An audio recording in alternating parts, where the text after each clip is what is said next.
యేసు ప్రభు చెప్పారు, తండ్రి నీ చిత్తమైతే ఈ పాత్ర నా యొద్ద నుండి తొలగించు, అయినను నా ఇష్టం కాదు కానీ నీ ఇష్టమే సిద్ధించునుగాక అన్నాడు.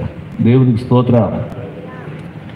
ఇక్కడ అంటున్నాడు, శరీర విషయంలో శ్రమపడిన వాడు అంటే శ్రమ పడాలన్నమాట. ఎప్పుడైతే ఈ మనసును కలిగి ఉంటామో శ్రమ పడాలి. దేవునికి స్తోత్రం. సిలువ లేకపోతే కిరీటం లేదు కదా, క్రాస్ లేకపోతే క్రౌన్ లేదు. క్రాస్ ఉండాలి. మనోళ్ళకి క్రాస్ అక్కర్లేదు కానీ కిరీటం కావాలి.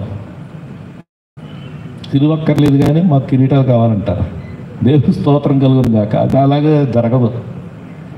యేసు ప్రభువారు ఆయన శ్రమ పడ్డాడు. శరీర విషయములో శ్రమ పడినవాడు శరీరమందు జీవించు మిగిలిన కాలము ఇక మీదట ఎప్పుడైతే ఈ యొక్క మనసుందో ఈ శరీరంలో జీవిస్తున్న అంతకాలము కూడా మనుజాశలు అన్నాడు ఇక్కడ. అంటే శరీర సంబంధమైన ఆశలను అనుసరించి నడుచుకొనక దేవుని ఇష్టానుసారముగా నేను నడుచుకున్నట్లు పాపముతో జోలి ఇక ఏమీ లేకయుండు. అంటే పాపం జోలికి వెళ్ళొద్దని చెప్పాడు. అది దేవునికి స్తోత్ర. శవమును ముట్టుకోకూడదంటే అర్థం ఏంటంటే పాపం జోలికి వెళ్ళొద్దు. ఈ యొక్క మరణం పాపం వలన వచ్చినటువంటి జీతం కాబట్టి మీరేమాత్రం కూడా ఆ జోలికి వెళ్ళొద్దు అని చెప్పాడు. దేవునికి స్తోత్ర.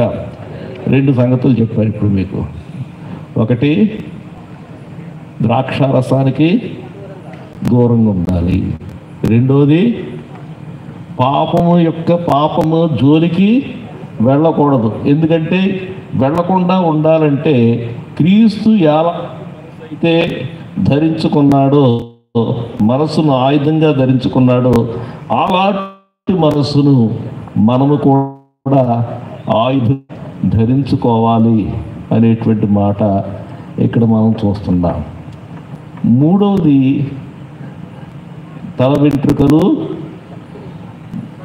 మంగలి కత్తి తలపై పడకూడదు. అంటే జుట్టు అలా పెంచుకోవాలన్నమాట. జుట్టు పెంచుకోవాలి. సంసోన్ని మీరు జ్ఞాపకం చేసుకోండి. అందరూ చక్కగా కత్తిరింపులు వేసుకు తిరుగుతున్నారు. సంసోన్ జుట్టు ఎలా ఉంది?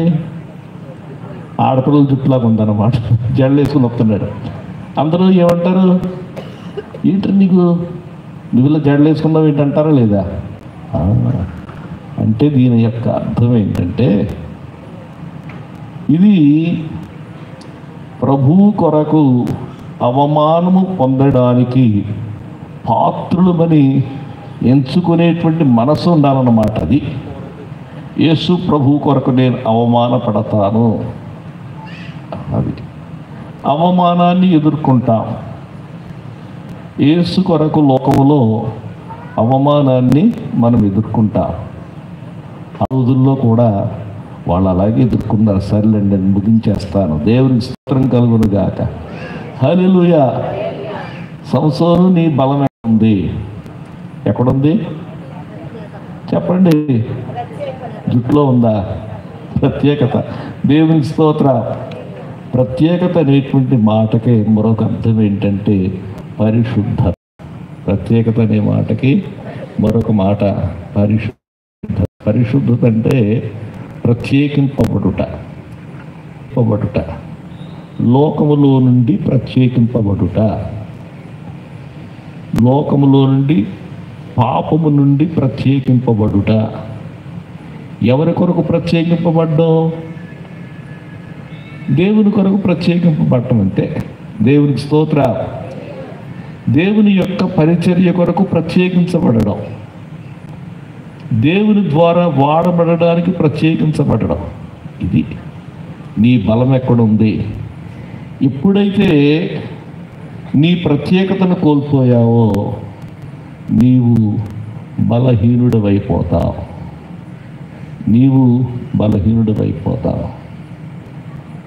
దేవుని వాక్యంలో ఉంది, ఎఫ్రాయిము